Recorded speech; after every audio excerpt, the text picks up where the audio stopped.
My voice shook as it echoed through the newly renovated lobby, bouncing off the polished wood beams and stone walls I had chosen with such care. What do you mean Ryan will be CEO? I'm the one who saved this hotel. The words tasted bitter, almost foreign, because I had never imagined I'd need to defend myself in front of my own family. I had given up my career, my savings, my life in Chicago to breathe life back into the Mountain Pine Lodge. Yet here I was watching my parents smile, as if this was some natural passing of the torch. My mother waved me off like I was a child throwing a tantrum. Claire, honey, your brother has more natural leadership ability.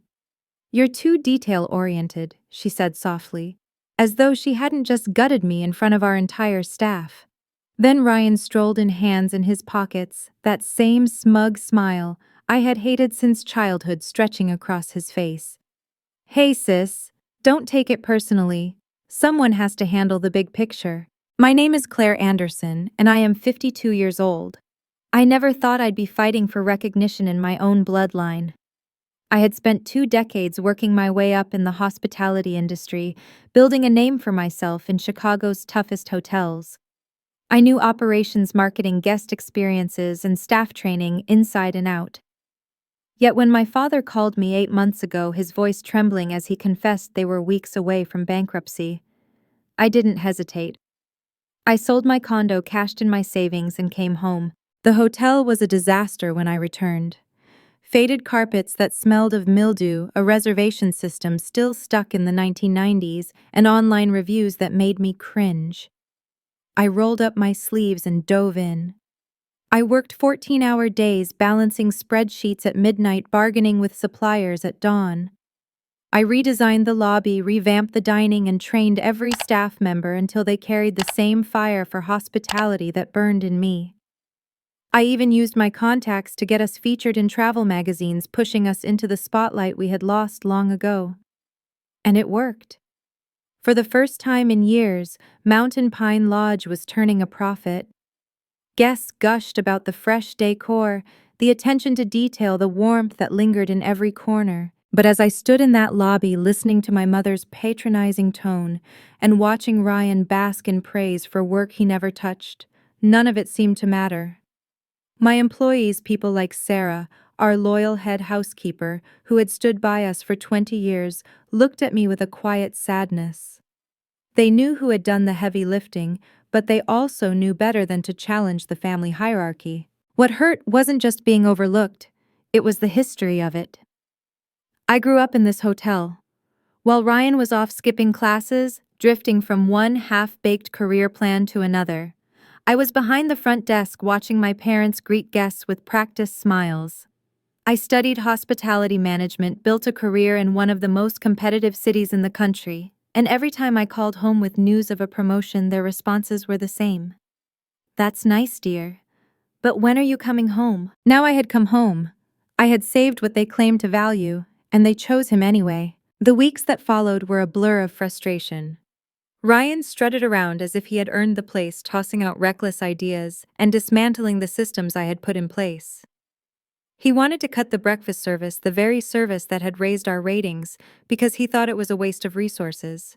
When I showed him data proving its value, he laughed and said, "Numbers aren't everything, sis." His arrogance was infuriating, but it was my parents' blind faith in him that broke me. And then one morning it all came to a head. I walked in to find Ryan firing Maria, our housekeeping head of 15 years, because she resisted his new scheduling plan. A plan that would have left us grossly understaffed during peak checkout hours. I stopped him, saved her job, but the humiliation in her eyes pierced me deeper than any insult ever could. I went to my parents again, spreadsheets and hand reviews and projections lined up like ammunition.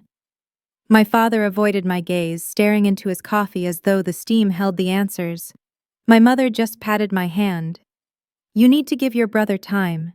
He has such wonderful ideas." That's when I saw it. Driving home, the old Riverside Lodge loomed on the side of the road, its sign sun-bleached and cracked for sale.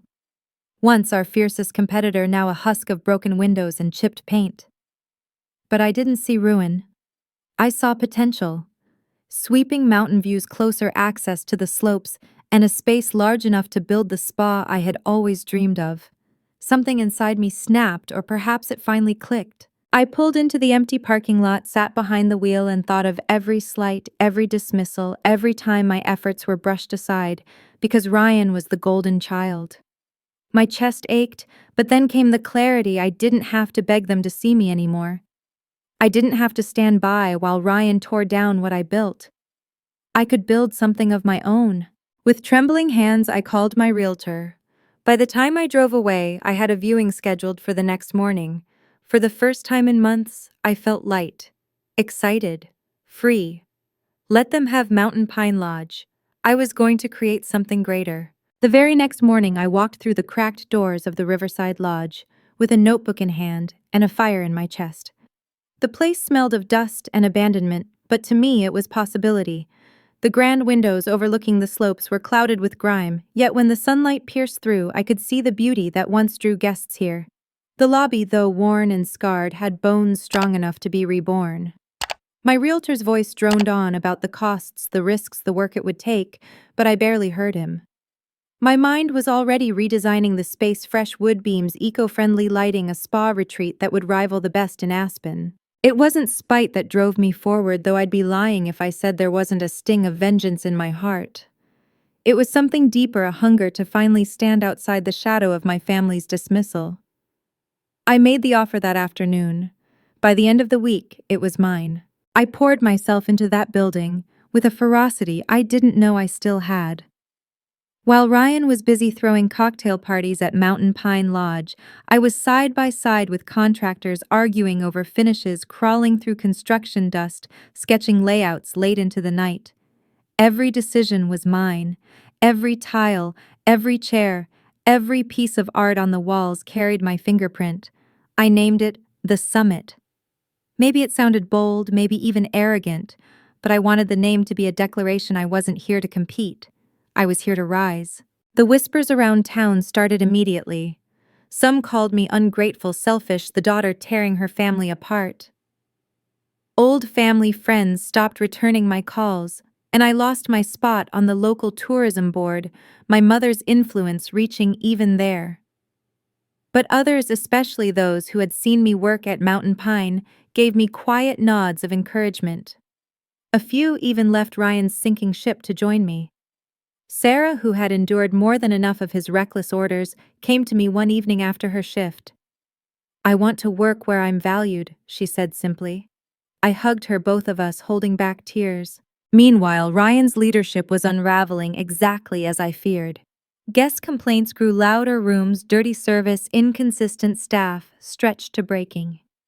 Their once steady bookings began to slip.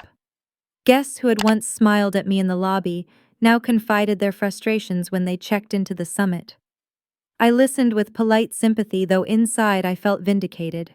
6 months after I first walked into that dusty shell of a building, the summit opened its doors.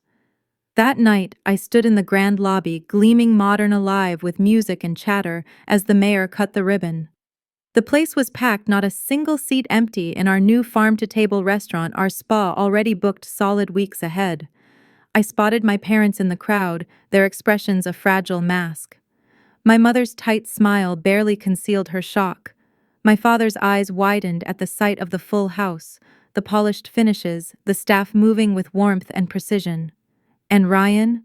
His jaw was tight, his face flushed with anger. He cornered me near the bar, his voice low but trembling. "You're trying to destroy us.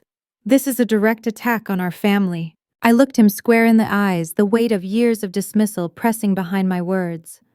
"No, Ryan. This isn't about destroying you. This is about me succeeding in spite of you." The difference between our two hotels was stark.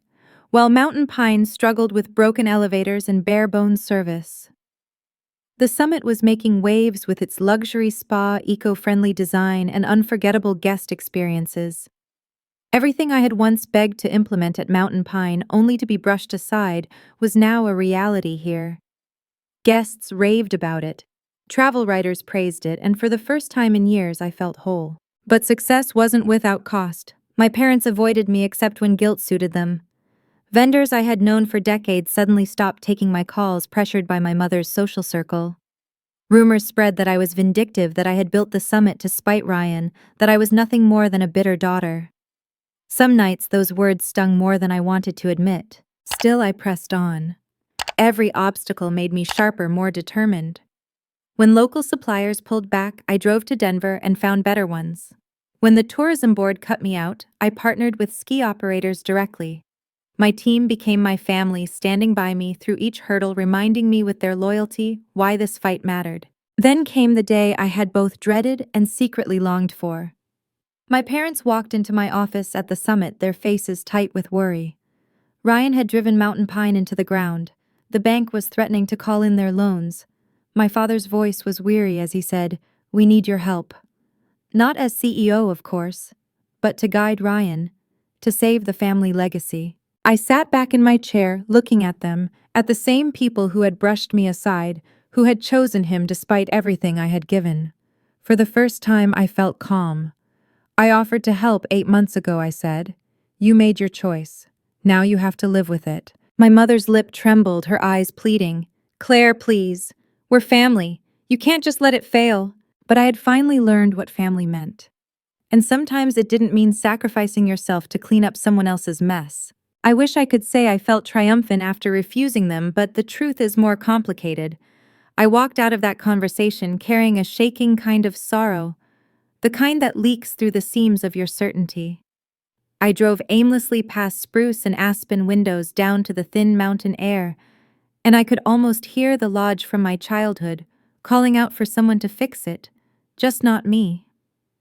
The summit's parking lights came into view, bright as a landing strip, and for a moment, I sat in the driver's seat, palms pressed to the wheel, letting the quiet press back. I had always wanted my parents to see me. I had always tried to be the kind of daughter who saved the day.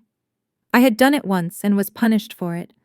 I would not break myself on that altar again. There is a kind of power that blooms when you keep a promise to yourself.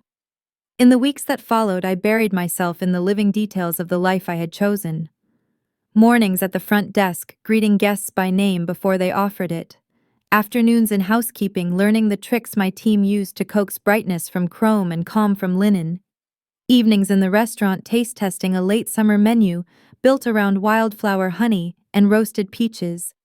Some nights after close, I'd sit alone in the dim lobby with a cup of coffee, listening to the building breathe, plumbing, settling vents, whispering the faint click of a motion sensor light in the far corridor.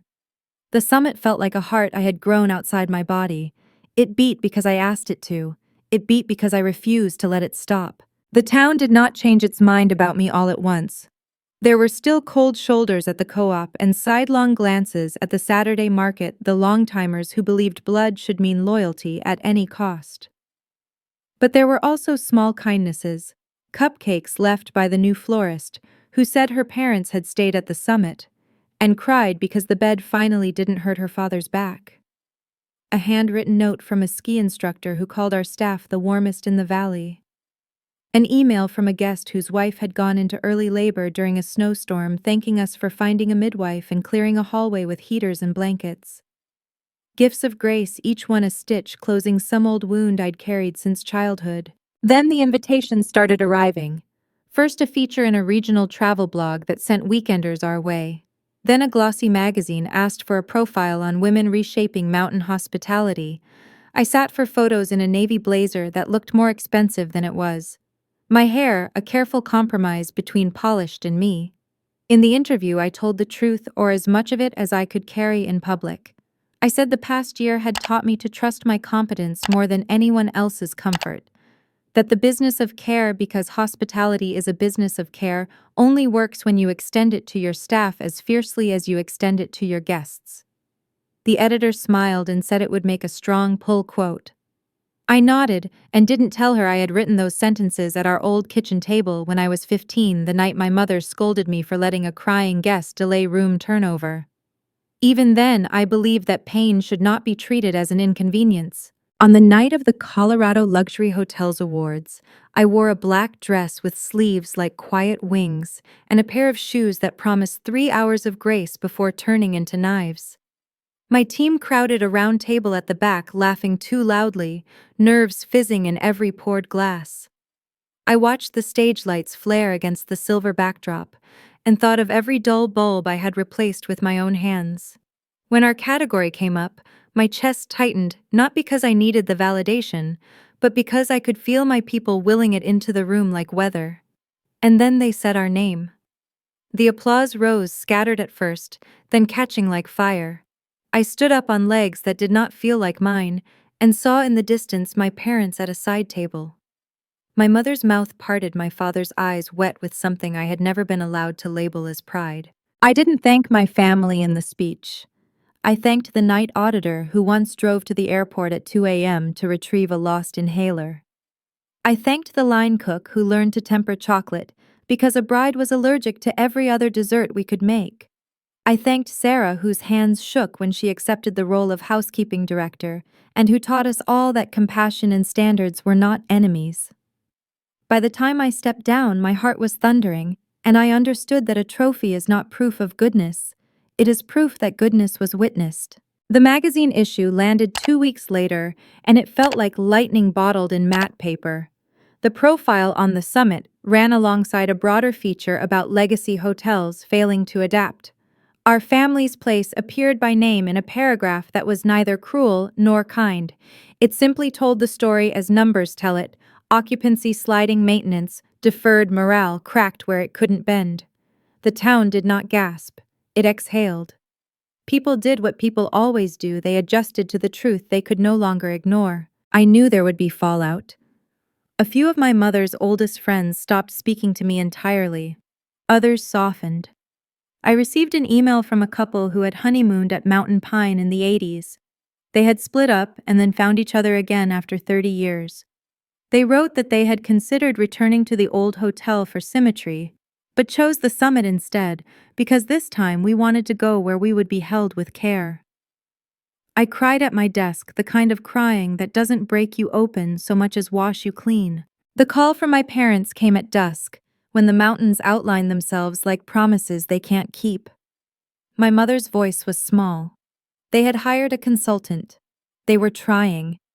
Would I meet with them privately just to talk? I said yes, because refusing forever is its own kind of prison.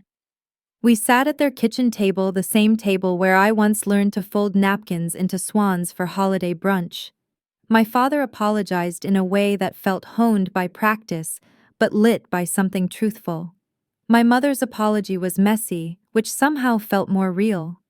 I said I would not return. I said I could share what I knew, introduce them to vendors, outline structures that spared staff and saved money. I would not be the scaffolding they climbed and then forgot to thank. I would be a neighbor who wished them well. Afterward, Ryan texted me a single line: "You always wanted to be the hero." I stared at the screen long enough to see my reflection in it. Middle-aged, a little tired, not a hero and not a villain, just a woman who wanted her work to mean what it cost.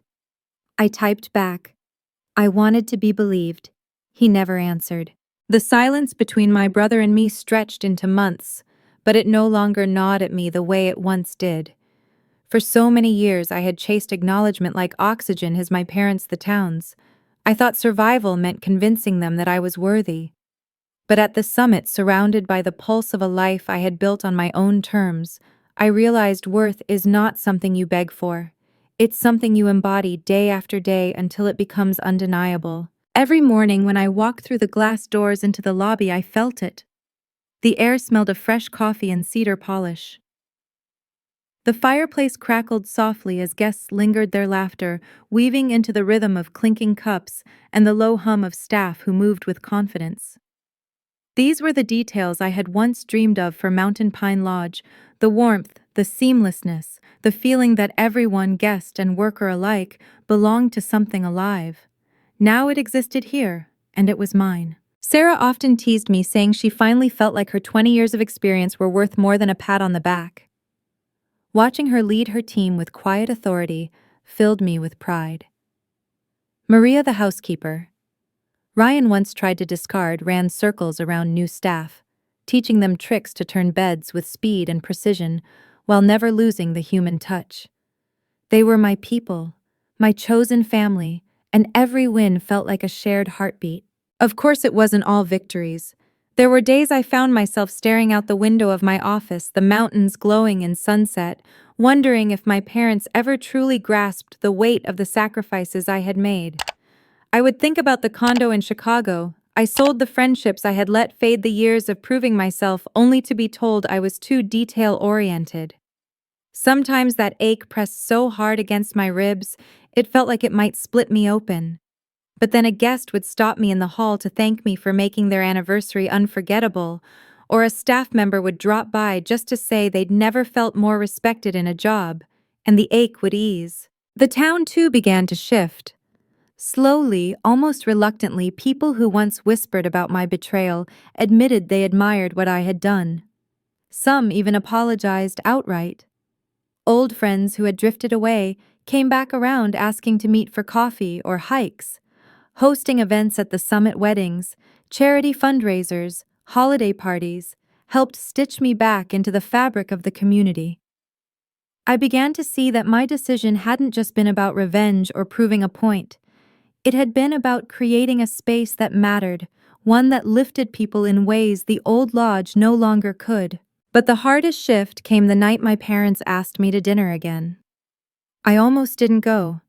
I half expected another ambush, another plea to pick up Ryan's slack. But something in my father's voice, tired, almost hollow, made me say yes. The house looked smaller than I remembered. My mother greeted me with a nervous smile, her hands fidgeting with her necklace. My father couldn't meet my eyes at first. Over roasted chicken and too warm wine, they tried small talk. Weathertown gossip, the latest glowing review of the summit they'd read online. I waited, knowing the real reason would surface. Finally, my father cleared his throat. "Claire, we wanted to say, we're proud of you, of what you've built." For a moment I froze. Those were the words I had longed for all my life. Yet hearing them now, they felt strangely weightless, as if they'd traveled too far and arrived too late. My mother's voice rushed in behind his. "We know we haven't always shown it, but we do see how much you've done." She faltered, then added, "The summit is remarkable." I wanted to feel joy, to finally believe I had been seen. Instead, I felt a hollow ache, because I knew what was coming next. Sure enough, my mother's hands tightened around her glass as she said, "Ryan's struggling. The hotel, it isn't doing well. We were hoping you could guide him, help us." I let the silence stretch, let the weight of all their choices hang heavy in the room. Then quietly but firmly, I said, "I offered to help a year ago. You didn't want me then. You chose him. Now you're asking me to fix what he's broken, but that's not my responsibility anymore." My mother opened her mouth to argue, but I raised my hand. "I can give advice if you want it, names of vendors, training programs, strategies. But I will not come back. I won't be the safety net you take for granted." For the first time, my father looked at me without deflection. There was resignation in his eyes, but also something like understanding. My mother swallowed hard, her face pale, but she didn't press further. Driving home that night, the stars glinting cold above the mountains, I felt lighter. It wasn't the weight of vindication or even victory, it was the freedom of finally choosing myself. In the weeks that followed, I noticed a shift in myself too. Saying no to my parents gave me a new kind of strength, a boundary I had never dared to hold. I stopped over-explaining my choices, stopped apologizing for the space I took up in the world. I let go of relationships that drained me and leaned into the ones that filled me with joy. For the first time in decades, I wasn't living in reaction to my family, I was simply living. The seasons turned, and with them my sense of self. Winter came, fierce and heavy snow pressing down on rooftops and muffling the world into quiet. The summit thrived, occupancy rates higher than anywhere in the region, our name whispered like a promise among travelers chasing comfort in the Rockies. By spring, we were consulting with other boutique hotel owners who wanted to replicate what we'd built. My inbox filled with requests, not just for rooms, but for guidance, mentorship, collaboration.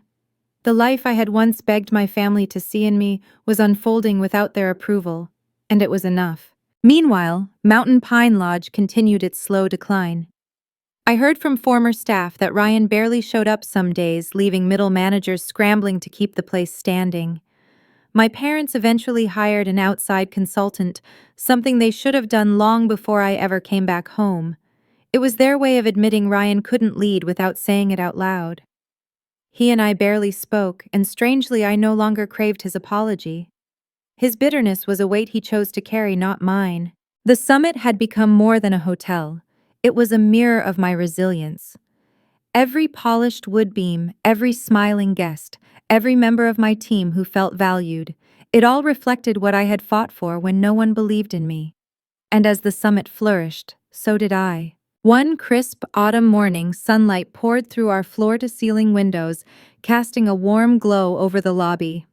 I stood near the front desk watching a young family laugh as they planned their hike while a couple sipped coffee in armchairs by the fire.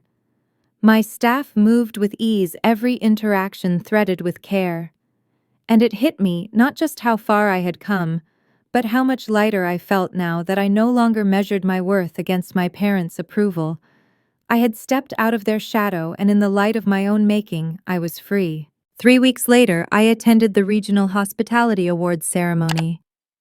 The room buzzed with energy filled with industry leaders, journalists, and hotel owners. As nominees for Boutique Hotel of the Year were announced, my heart thudded in my chest. When the summit was called, the applause rose like a wave. My team cheered, tears glimmering in their eyes, and I walked to the stage with pride swelling in my chest. In the audience, I caught a glimpse of my parents seated near the back. My father gave me a small nod, his expression weary but soft. My mother's eyes shimmered with unshed tears. It wasn't an apology, not fully. But it was acknowledgement, something I had long since stopped expecting, yet still felt like a quiet balm.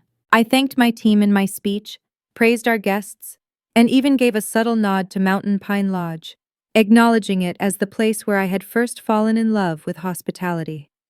The crowd shifted uncomfortably, but I didn't care. That was my truth. Afterward, my parents didn't approach me, and I didn't go to them. This was my night, my moment, and I shared it with the people who had stood beside me in the trenches, who had believed in me when no one else would. For the first time in my life, I felt utterly free, free from the need for their validation, free from the shadow of their choices. Success was no longer about proving them wrong. It was about proving to myself that I was capable, deserving, and enough. As I raised a glass with my team that night, laughter spilling into the air, I knew I had finally found peace. And if there's one thing I've learned from this journey, it's this. Sometimes the family you're born into will never see you for who you are. But that doesn't mean you stop shining. You build, you rise, you create a life so full of truth and love that their blindness no longer matters. Because at the end of the day, your worth isn't defined by who fails to recognize it. It's defined by what you dare to create when no one believes in you. So if you're listening to my story tonight, and you've ever felt unseen, ever fought to prove yourself to people who only dismissed you, remember this. You don't need their permission to become extraordinary. You just need your own courage to begin. If my story touched you, please like, share, and subscribe. It means more than you know. And tell me in the comments, have you ever had to step out of someone's shadow to finally live in your own light? I'd love to hear your story.